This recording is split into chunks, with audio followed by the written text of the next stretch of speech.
and a miracle happened that blown my mind because this was something unexpected and impossible to predict। और अब यदि मैं पूरी स्थिति एक लाइन में बयां करूं तो मेरी बॉडी कह रही थी कि तुम चाहे खाना दो या ना दो, मैं कुछ करूंगी नहीं। और अब मुझे समझ आया कि ये जो भूख, थकान, कमजोरी, muscle pain including almost every problem थी। Let's go into the most important benefit. Can you even believe and this was behind the miracle भाई। पर मैं चाहूंगा कि आप ऑलमोस्ट नहीं 100% क्लियर हो। रिजल्ट इतने मैजिकल और एस्टॉन्डिंग है, एक सामान्य व्यक्ति विश्वास करेगा असंभव सा महसूस होता है। नॉर्मल पर्सन इतना तो कैलकुलेट कर ही सकता है, ये एक्सपेरिमेंट फेक नहीं हो सकता।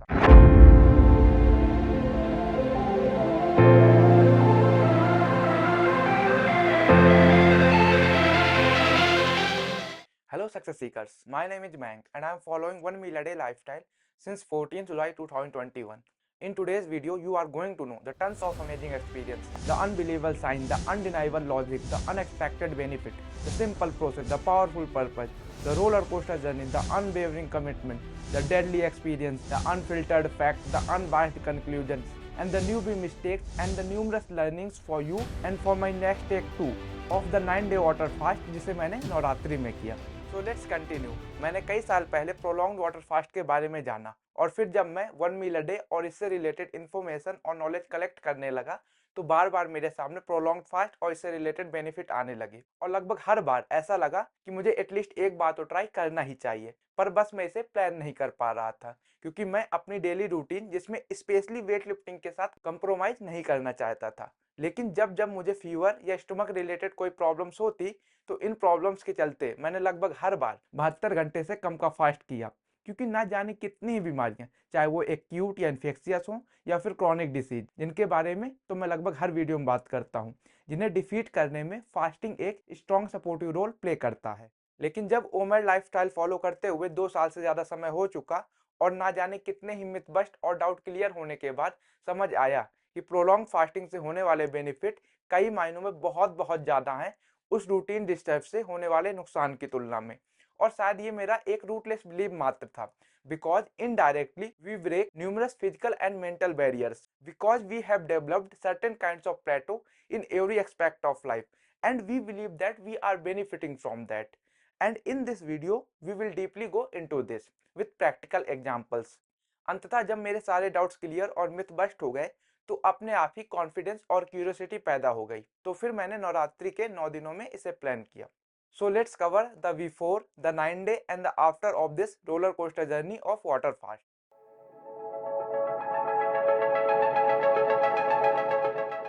मैंने लगभग 1 मंथ पहले से ही इसे प्लान करना शुरू कर दिया, जिसके चलते सबसे पहले मैंने अपने मील में 10 to 20% कैलोरी साथ ही विटामिन और मिनरल्स भी इंक्रीज किए। And while researching on it मुझे ऐसा लगा, इनफैक्ट कॉन्फिडेंटली ऐसा लगा कि मैं 9-10 दिन से भी ज़्यादा का फास्ट कर सकता हूँ, मे बी 21 डे और इवन मोर। लेकिन यदि मैं 21 दिनों का फास्ट करता हूँ तो पहले तो मेरा वर्कआउट रूटीन डिस्टर्ब होगा, साथ ही मुझे और भी बहुत सारे कंप्रोमाइजेस करने पड़ेंगे और ये 21 दिन तक ही सीमित नहीं रहेगा। मुझे निश्चित रूप से 3 और वीक लगेंगे इससे रिकवर करने के लिए। मतलब ऐसे थोड़े ही होगा कि मैंने 21 दिन का फास्ट किया, 22वें दिन खाना खाया और अपना वेट लिफ्टिंग रूटीन फॉलो करने लगा। तो मैंने डिसाइड किया क्यों ना इस फास्टिंग पीरियड की इंटेंसिटी बढ़ाई जाए।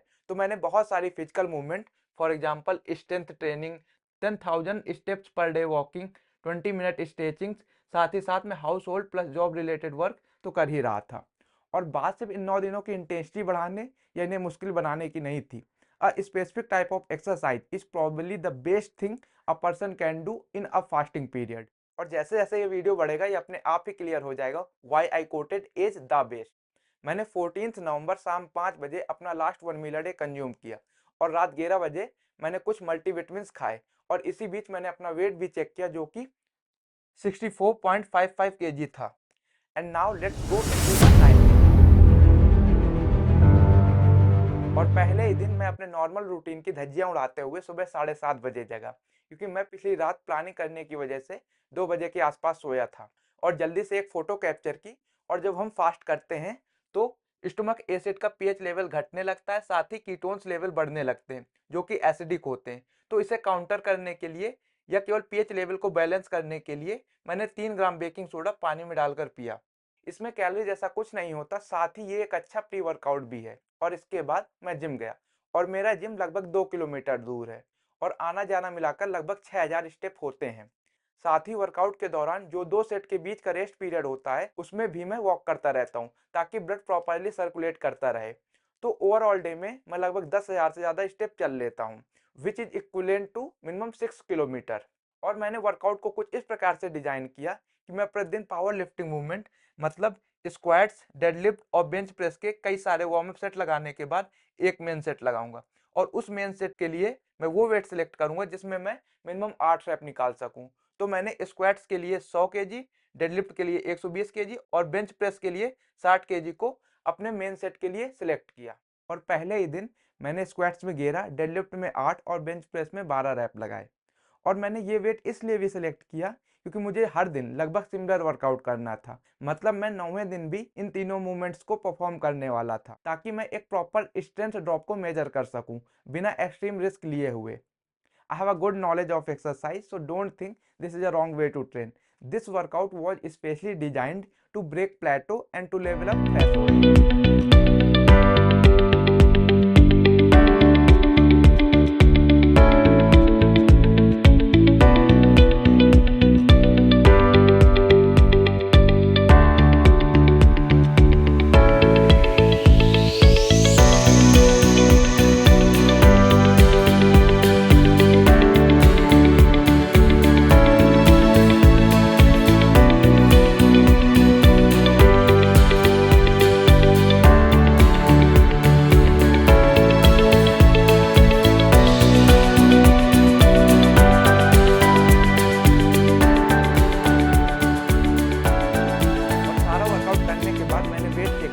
लगभग सिमिलर था जो वेट पिछली शाम को मेजर किया था।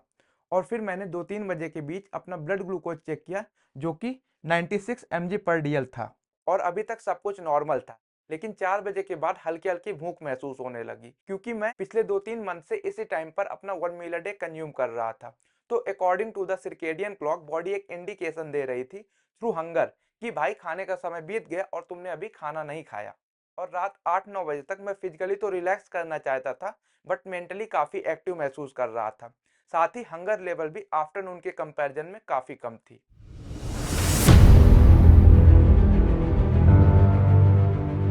दूसरे दिन मैं सुबह 5 बजे जगा, फोटो क्लिक की और वेट चेक किया जो कि एग्जैक्टली 1 किलो कम था पिछले दिन की तुलना में। हंगर लेवल रात जितना ही था, ना कोई वीकनेस ना कोई टायर्डनेस, लेकिन मैं एनर्जी सेविंग मोड में था। मतलब ज़्यादा उछलने कूदने का मन नहीं कर रहा था, जितनी ज़रूरत उतना काम। फिर मैं जिम गया, वार्म अप सेट लगाने के बाद मेन सेट करना शुरू किया और आज स्क्वाट्स में केवल 7 रैप ही लगा पाया जबकि पहले दिन 11 रैप लगाए थे। वहीं डेडलिफ्ट और बेंच प्रेस में मैंने उतने ही रैप लगाए जितने कि पहले दिन लगाए थे। मतलब डेडलिफ्ट में 8 और बेंच प्रेस में 12।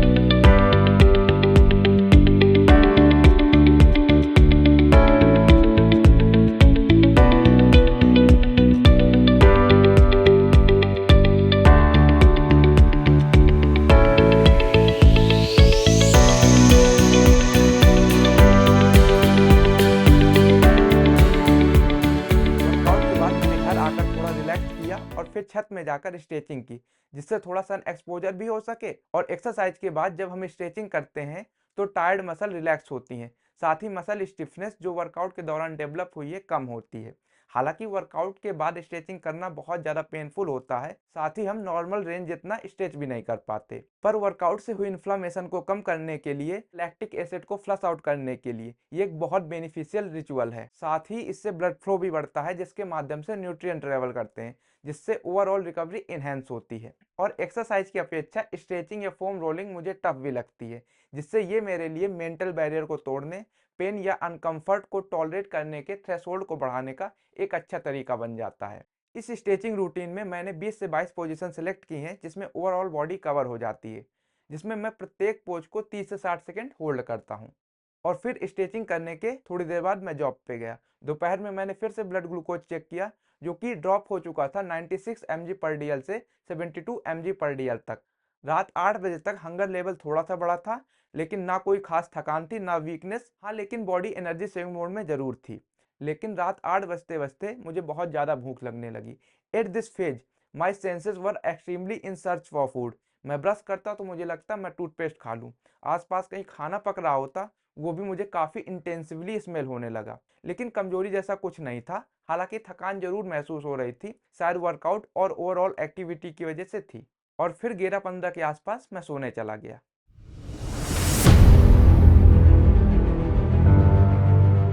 आज सुबह 6 बजे उठा, ना कोई खास हंगर, ना वीकनेस, ना टायर्डनेस।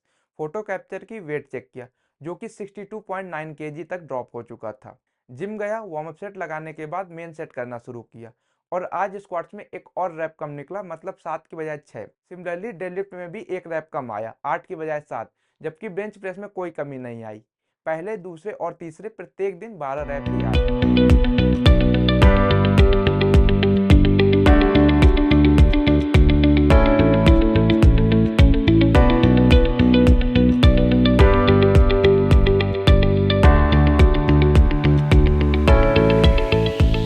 वर्कआउट के बाद घर आया और अब मुझे भूख तो थी ही, साथ ही कमजोरी और थकान भी महसूस होने लगी, जिसके चलते 1 घंटे और सोया।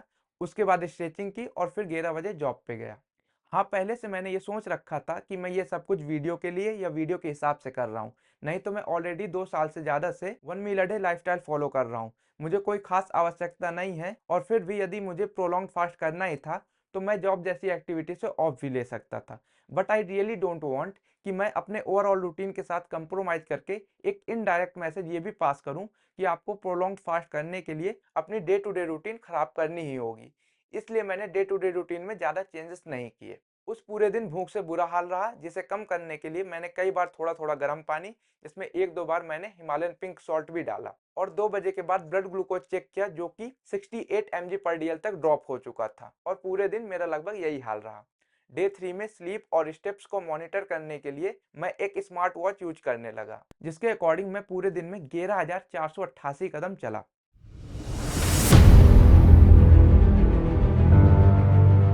और साथ ही जब मैं अगले दिन सुबह जगा तो वॉच के अकॉर्डिंग मैं 11:32 पे सोया था, जो कि मेरे हिसाब से यही था, और सुबह 6:16 पे जगा था, और ये भी राइट था। और अब भी मेरा पिछले दिन की तरह बुरा हाल था, means extreme hunger, feeling tired, dull, difficulty in focus. Still as per routine photo capture की, लेकिन क्योंकि मेरा दिमाग नहीं काम कर रहा था तो गलती से वेट चेक करने से पहले पानी पी लिया, जिसके कारण मेरा वेट 62.9 kg आया।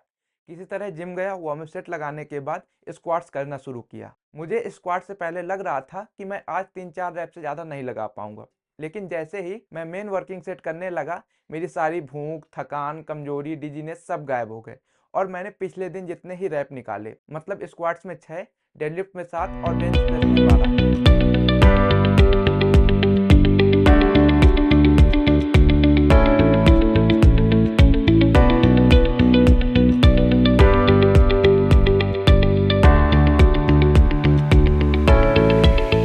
वर्कआउट के बाद मैं अपना हेडफोन लगाकर बढ़िया गाने सुनते, उछलते कूदते घर वापस आया। लेकिन घर आकर फिर वही थकान, भूख, कमजोरी, फोकस करने में दिक्कत। फिर भी किसी तरह स्ट्रेचिंग की, 11 बजे जॉब पे गया।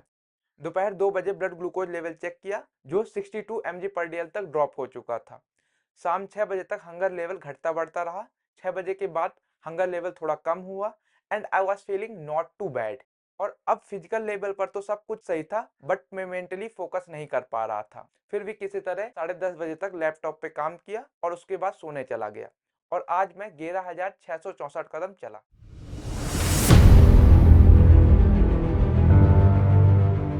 आज सुबह 5:45 पे उठा, थकान महसूस हो रही थी।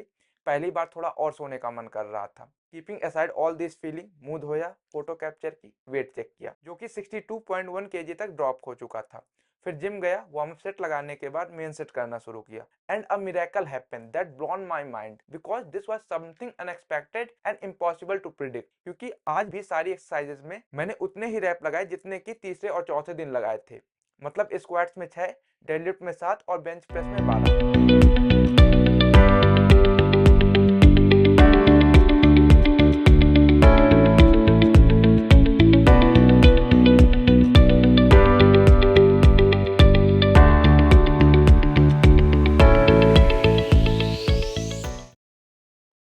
लेकिन अब मेरी बॉडी अकड़ने और सुन्न होने लगी। जैसा कि आप देख सकते हो, मेरा हाथ बारबेल को नहीं छोड़ रहा, और ऐसा बार बार होने लगा। जब जब स्ट्रेचिंग करता या फिर सिंपली बैठा होता तो जिस बॉडी पार्ट पर मुड़े होने की वजह से ब्लड प्रॉपरली सर्कुलेट नहीं कर पा रहा होता वो बहुत जल्दी सुन्न हो जाते। इसका न्यूट्रिशनल डेफिशिएंसी तो एक मेजर रीजन है ही, स्पेशली पोटेशियम और विटामिन B12। साथ ही ये लो ब्लड प्रेशर में भी हो सकता है, because in case of low blood pressure heart can't pump the oxygen rich blood properly और specially if the body parts are bend. फिर भी डे 5 में मैंने कुछ नहीं चेंज किया। अब तक मैं केवल हिमालयन पिंक सॉल्ट और बेकिंग सोडा ही ले रहा था। वर्कआउट के बाद घर वापस आया और केवल 5 मिनट सोया, लेकिन बहुत अच्छा और हल्का फील कर रहा था। साथ ही भूख जैसा लगभग कुछ नहीं था। फिर स्ट्रेचिंग करने के बाद जॉब पे गया। 1 बजे के बाद का समय थोड़ा टफ था। फिर दोपहर में ब्लड ग्लूकोज चेक किया जो 53 mg/dl तक ड्रॉप हो चुका था। ओवरऑल डे नॉर्मल था, मतलब कुछ खाने को मिल जाए बहुत अच्छा, ना मिले कोई खास प्रॉब्लम भी नहीं। साथ ही मुझे ना कोई खास थकान थी और ना ही कमजोरी। हाँ, लेकिन बॉडी एनर्जी सेविंग मोड में जरूर थी। साथ ही ब्रेन ठीक से काम नहीं कर रहा था, जिसके कारण मैं बार बार नैप मतलब 5 से 10 मिनट के लिए सो रहा था। नैप के बाद के 2-3 घंटे काफी अच्छा लगता, फिर नैप लेने का मन करता, लेकिन भूख में फ्लक्चुएशंस केवल नाम मात्र की थी। रात 11 बजे अपना काम खत्म करके सोने गया और आज मैं 10,277 कदम चला।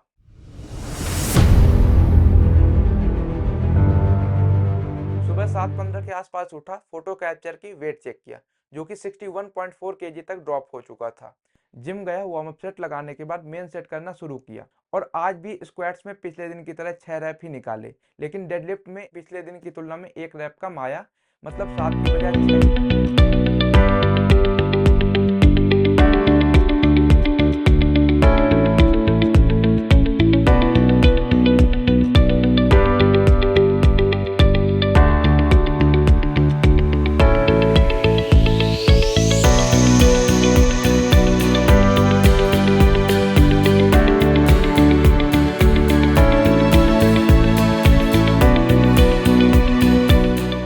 साथ ही पहली बार इन 6 दिनों में ऐसा हुआ कि बेंच प्रेस में 12 रैप नहीं लगा पाया। पूरी कोशिश के बावजूद केवल 11 रैप ही लगा पाया और अब मेरी बॉडी और अकड़ने और सुन्न होने लगी। As you can see both the hands are stiffed और ये थोड़ा ज्यादा ही हो रहा था। और आज 6वां दिन था, मतलब मुझे इस फास्ट को 3 और दिन कंटिन्यू करना था। तो वर्कआउट के बाद मैंने इलेक्ट्रोलाइट्स और विटामिन B12 कंज्यूम करने का प्लान किया और जिम से वापस आते समय मेडिकल स्टोर से इलेक्ट्रॉल लिया तो, बट जब घर आकर इंग्रेडिएंट चेक किया तो उसमें सोडियम पोटेशियम क्लोराइड के साथ डेक्सट्रोज भी था और ये एक प्रकार की शुगर है, जिसके चलते मैंने इसे नहीं यूज किया और वो पाउच अभी भी मेरे रूम में पड़ी है। और फिर मैंने सप्लीमेंट्स यूज किए जो मेरे पास ऑलरेडी थे, because it was hardly possible to get the online delivery the same और द नेक्स्ट डे। फिर स्ट्रेचिंग की, 11 बजे जॉब पे गया। फिलहाल मूड और एनर्जी लेवल पिछले दिन जैसा ही था। 2 बजे के बाद ब्लड ग्लूकोज लेवल चेक किया जो 50 mg/dl तक ड्रॉप हो चुका था।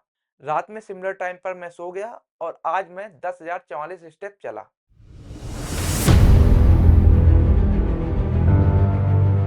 अब तक बॉडी सेम वर्कआउट करने की वजह से बहुत ज़्यादा थक चुकी थी। मसल में पेन हो रहा था, बिस्तर से उठने का मन नहीं कर रहा था, जिसके चलते मैं बार बार जगता फिर बार बार सो जाता। फिर फाइनली 7:15 पे जगा। मूड और एनर्जी लेवल पिछले दिन जैसा ही था। फोटो कैप्चर की, वेट चेक किया जो अब 60.8 kg तक ड्रॉप हो चुका था। जिम गया, वार्म अप सेट लगाने के बाद मेन सेट करना शुरू किया और आज स्क्वाट्स में केवल 4 रैप ही लगा पाया, जबकि पिछले दिन 6 लगाए थे। वहीं डेडलिफ्ट में पिछले दिन की तरह 6 रैप ही लगाए, जबकि बेंच प्रेस में 1 और रैप कम हुआ और आज 11 की बजाय 10 रैप ही लगा पाया।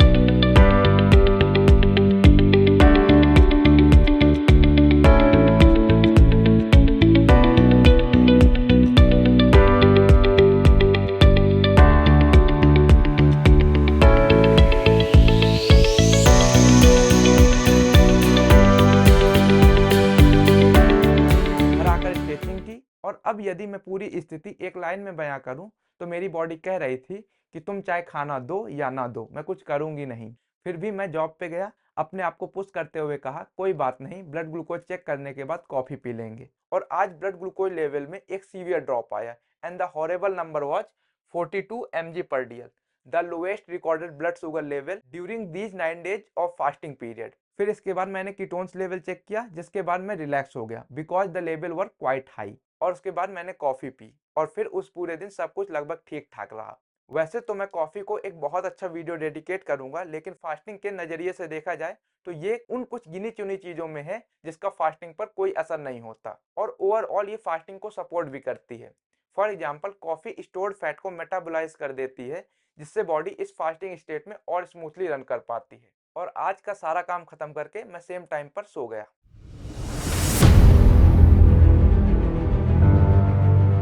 आज भी वही हाल, बार बार उठता फिर बार बार सो जाता। फिर फाइनली 7:30 बजे उठा, फोटो कैप्चर की, वेट चेक किया जो 60.6 केजी तक ड्रॉप हो चुका था। जिम जाकर सेम रूटीन शुरू किया और आज ज़्यादा सोने की वजह से स्क्वाट्स में थोड़ा अच्छा फील कर रहा था, जिसके चलते पिछले दिन की तुलना में मैंने एक रैप ज़्यादा लगाया, मतलब 4 नहीं 5 रैप लगाए। जबकि डेडलिफ्ट में पिछले दिन की तुलना में एक रैप कम आया, मतलब 6 की बजाय 5। वहीं बेंच प्रेस की बात करें तो आज 2 रैप कम आए, पूरी कोशिश के बावजूद केवल 8 रैप ही लगा पाया।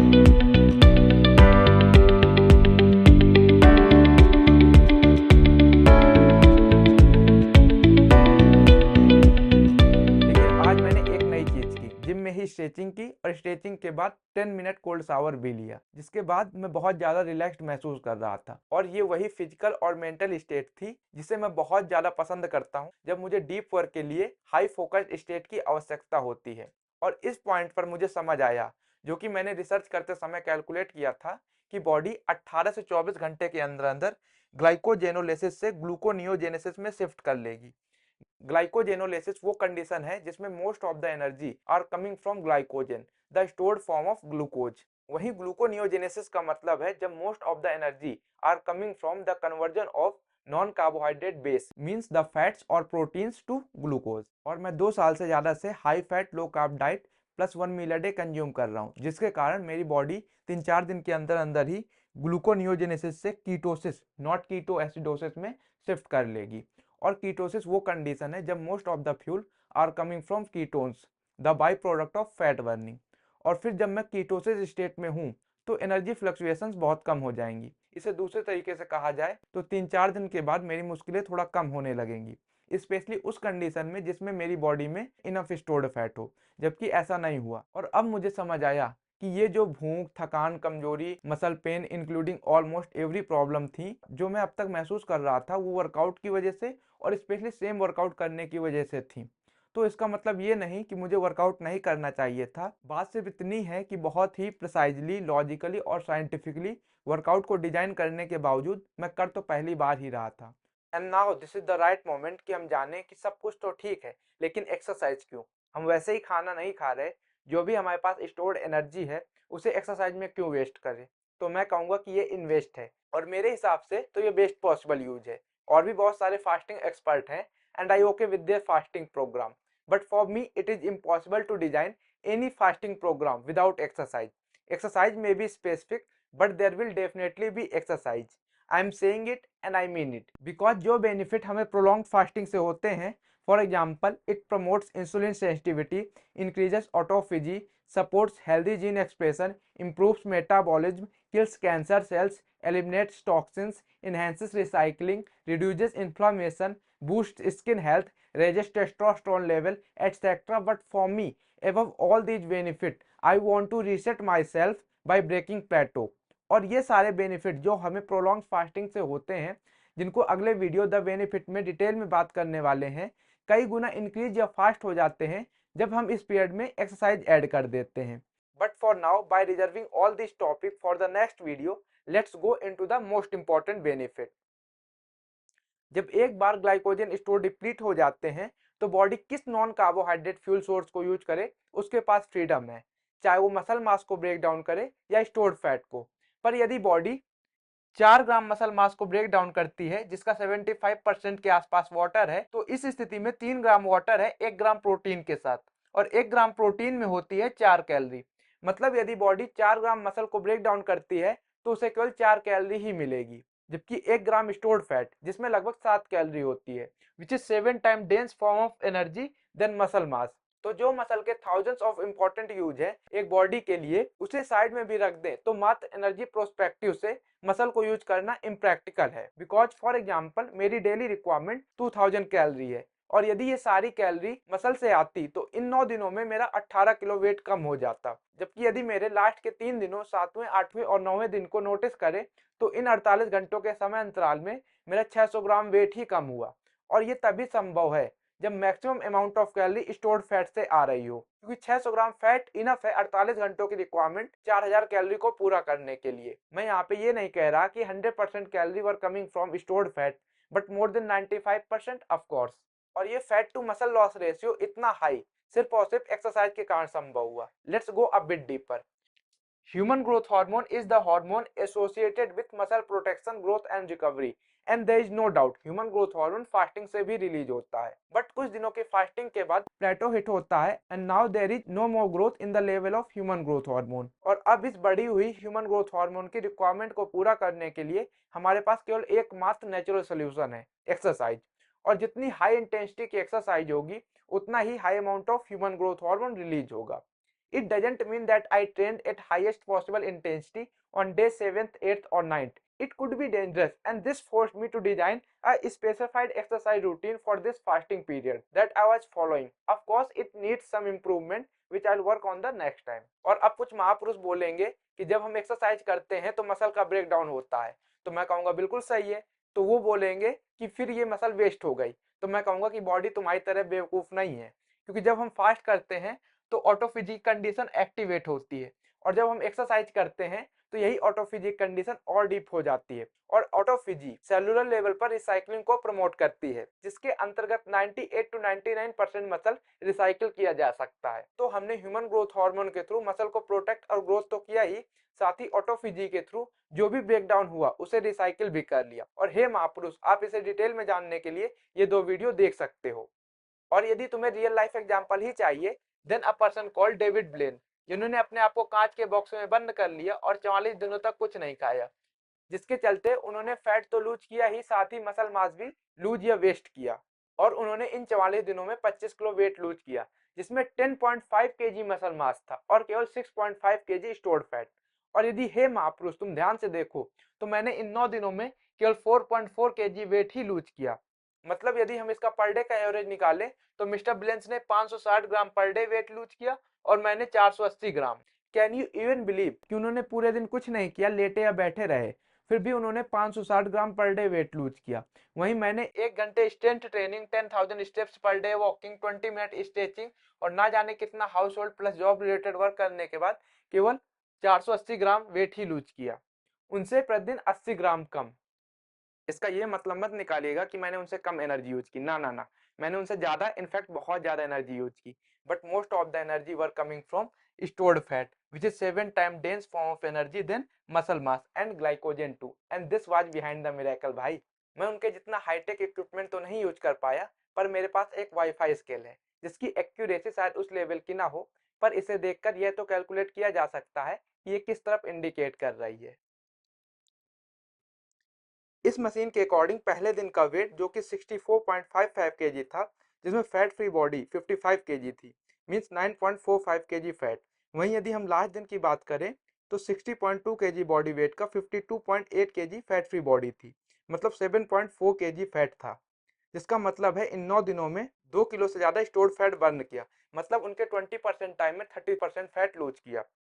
साथ ही कुछ और इन्फॉर्मेशन जो फैट से रिलेटेड है, जिसमें सबक्यूटेनियस फैट तो ड्रॉप हुआ ही, साथ ही विसरल फैट जो ऑर्गन के अराउंड एक्यूमुलेट हो जाता है, जो एक निश्चित रेंज से ज्यादा हो तो बहुत खतरनाक हो सकता है, वो भी 6 पॉइंट से 4 पॉइंट तक ड्रॉप हुआ।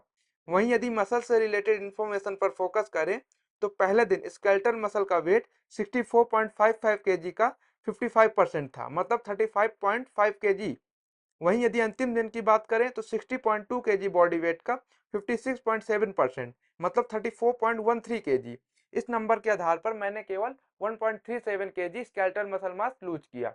वहीं यदि एक पैरामीटर जो ये बताता है कि हमारी बॉडी में कितना प्रोटीन है inside the muscle bone etcetera, जो पहले दिन 12.8 केजी से ड्रॉप होकर लास्ट दिन 11.98 केजी हो गया, मतलब 600 grams of protein which is equivalent to 2400 calorie. इस पॉइंट पर यदि मैं एक रफ कैलकुलेशन करूं और एज्यूम करूं कि मैं हर दिन लगभग 2000 कैलोरी के आसपास बर्न कर पा रहा हूँ, क्योंकि ओवरऑल डाइजेशन सिस्टम तो लगभग शट डाउन था, जिसके चलते बॉडी को ब्रेक डाउन और एब्जॉर्प्शन जैसी प्रोसेसेस में एनर्जी नहीं इन्वेस्ट करनी पड़ती होगी।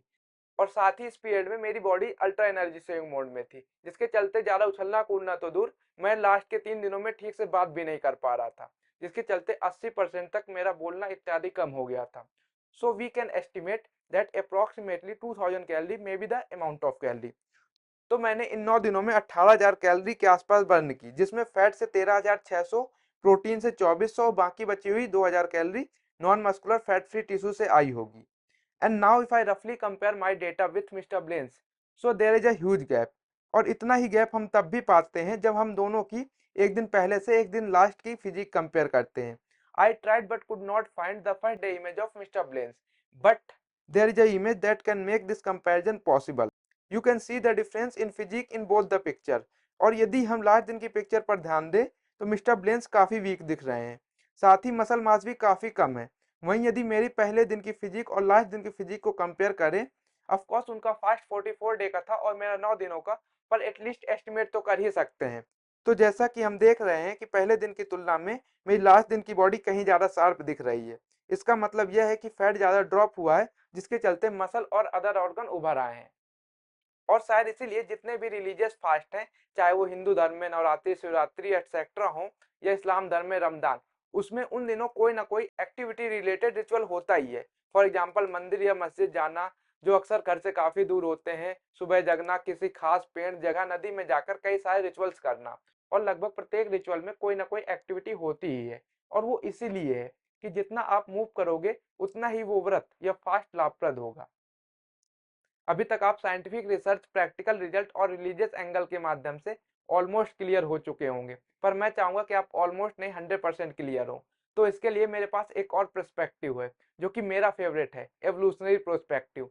इसमें फास्टिंग जैसा तो कुछ नहीं है, क्योंकि ये कॉन्सेप्ट महज वैदिक काल के आसपास का है, क्योंकि इससे पहले स्टार्वेशन ही होती थी। और यदि हम किसी भी पीरियड की स्टार्वेशन को ध्यान से देखें तो एक फिजिकल स्ट्रेस जरूर होगा। फॉर एग्जाम्पल आदि मानव काल में जिस दिन उन लोगों को खाना नहीं मिलता होगा, वो खाना ढूंढने के लिए और अधिक मेहनत या मूवमेंट करते होंगे। और फिर जैसे जैसे स्टार्वेशन पीरियड बढ़ता होगा, एटलीस्ट उनका मूवमेंट कम तो नहीं ही होता होगा, because his brain and body are in the search of nothing but food. और फूड उसे गुफा के अंदर तो नहीं ही मिलने वाला। और आज भी जब वॉर, जेनोसाइड, फोर्स्ड मिग्रेशन या नेचुरल डिजास्टर के चलते जब लोग एक स्टार्वेशन या फेमिन से गुजरते हैं, तो एक हाई फिजिकल स्ट्रेस उनका इंटीग्रल पार्ट बन जाता है। Just look at the world war, India Pakistan partition और दिस रिसेंट फिलिस्तीन और Israeli conflict. Do you think जो लोग स्टार्वेशन जैसी कंडीशन से गुजर रहे होंगे, वो अपने रूम में आराम से बैठकर रियलिटी शो देख रहे होंगे? I don't think so. और जैसा कि मैं अपने पहले वीडियो में बता चुका हूं कि जेनेटिक चेंज इतनी आसानी से नहीं होते, it takes millions of year for a noticeable change. तो हमारा पॉइंट ऑफ व्यू कितना भी प्रैक्टिकल या लॉजिकल हो, इससे कोई फर्क नहीं पड़ता। यदि हम इवॉल्व हुए हैं स्टार्वेशन पीरियड में हाई इंटेंसिव मूवमेंट करके, तो यही हमारे लिए द बेस्ट और may be the only best है। Here I design a code to intensify it. Only those evolve were capable to make impossible possible and impractical practical. और इसी से मिलता जुलता एक कोट चार्ल्स डार्विन का भी है और एक कोट शायद एंड्रयू कार्नेगी का भी। Let's back to the journey. और कोल्ड शावर के बाद घर आया, जॉब कंटिन्यू की, दोपहर में ब्लड ग्लूकोज लेवल चेक किया तो पाया कि ब्लड ग्लूकोज लेवल घटने के बजाय बढ़कर 49 mg/dl हो गया है। और ये बिल्कुल नॉर्मल फिनोमिना है, जिसमें ब्लड शुगर लेवल का एक स्मॉल रेंज में फ्लक्चुएट करना बिल्कुल नॉर्मल है। फॉर एग्जाम्पल जब हम सुबह उठते हैं तो डॉन फिनोमिना के कारण ब्लड ग्लूकोज लेवल बढ़ता है, एक्सरसाइज के बाद भी बढ़ता है, cold exposure, state of mind की वजह से भी ब्लड शुगर लेवल फ्लक्चुएट होता रहता है। आज मैंने बहुत ज़्यादा लाइट और रिलैक्स फील किया, रात 11 बजे सो गया और आज मैं 9,797 कदम चला।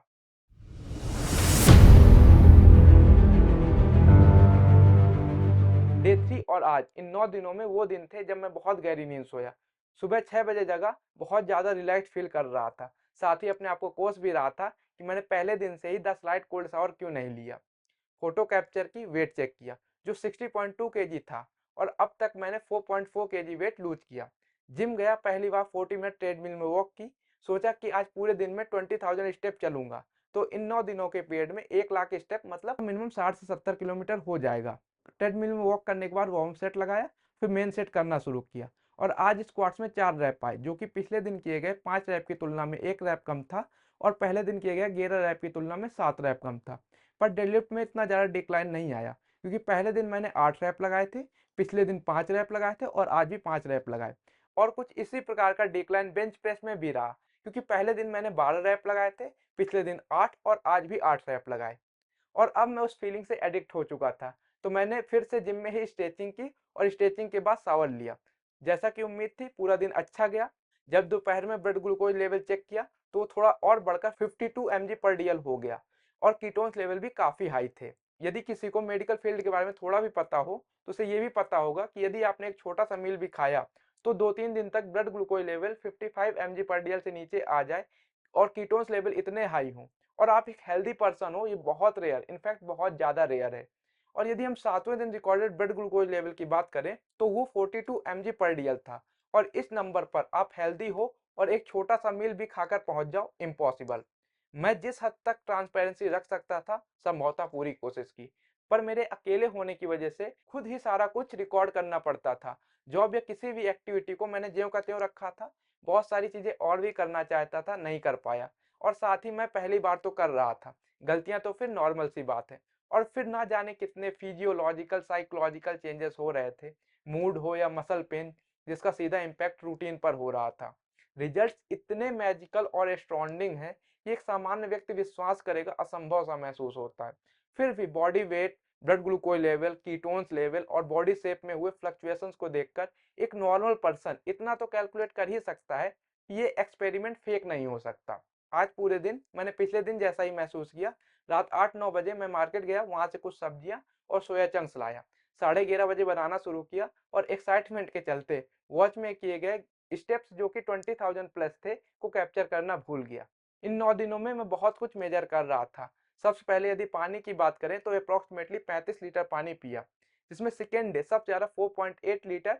वहीं 7वें 8वें और 9वें दिन मैंने 3 लीटर के आसपास पानी पिया, क्योंकि 7वें दिन जब मैंने कॉफ़ी पी तो एक सेटिस्फैक्शन सा आया, जिसके बाद उस हंगर को सप्रेस करने के लिए एक्स्ट्रा पानी की आवश्यकता नहीं महसूस हो रही थी। वहीं यदि मैं बेकिंग सोडा की बात करूं तो 35 ग्राम्स और सॉल्ट की बात करूं तो 29 ग्राम्स इन 9 दिनों में मैंने कंज्यूम किया। 6वें 7वें 8वें और 9वें दिन में मल्टी मिनरल और विटामिन B12 कंज्यूम किया। और इन 4 दिनों में मैंने 8 tablet plus 8 gram potassium chloride consume किया। और 7वें 8वें और 9वें दिन मिलाकर मैंने 5 कप कॉफ़ी भी पी। रात 12 बजे के बाद मैंने एक सिंपल सा मील कंज्यूम किया, जिसमें मेन इंग्रेडिएंट के रूप में सब्जियां और सोया चंक्स थी। यहाँ पर मैं आपको एक इंटरेस्टिंग बात बताता हूँ कि जो सारी हंगर थी वो साइकोलॉजिकल थी, क्योंकि 4-5 निवाले खाने के बाद मुझे ना उस खाने में कोई इंटरेस्ट आ रहा था और ना ही कोई टेस्ट आ रहा था। मेरे ओवरऑल माउथ के लिए मानो ये एक बिल्कुल नई चीज़ थी। मेरी जीभ खाने के स्वाद को लगभग भूल चुकी थी। खाना खाने के बाद दांत बहुत ज़्यादा दर्द कर रहे थे, मसूड़े छिल गए थे।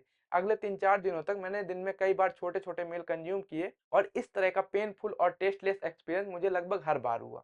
बहुत सारी गलतियां रहीं जो मैंने इन 18 से 20 दिनों के समय अंतराल में की, जिस पर निसंदेह मैं जब अगली बार 9 अप्रैल को दोबारा 10 डे वाटर फास्ट करूंगा तो ध्यान दूंगा। इस वीडियो में पूरा फोकस जर्नी के अराउंड था एंड द सेकंड और द लास्ट पार्ट जिसमें हम बेनिफिट के बारे में बात करेंगे, जिसमें हम cancer, brain disease, reactive oxygen species, gene expression, metabolic health, gut health, stem cells, autophagy, longevity, plateau breaking जैसे 10 सुपर इंपॉर्टेंट बेनिफिट जो इस तरह के हेल्दी स्टेज से होते हैं उस पर फोकस करेंगे, जिसमें मेरा प्रत्येक स्टेटमेंट बैक्ड होगा एक्सपीरियंस से, रिसर्चेस से। साथ ही हम एवोल्यूशनरी प्रोसेस के माध्यम से इसे थोड़ा लॉजिकल बनाएंगे। I hope you got some amazing information. If you think so, you can subscribe this channel for upcoming content. It is like blinking for you and eyelid for me. Okay, thank you for watching. I wish and pray that your health does support your plan rather than go against. Save soil, save earth.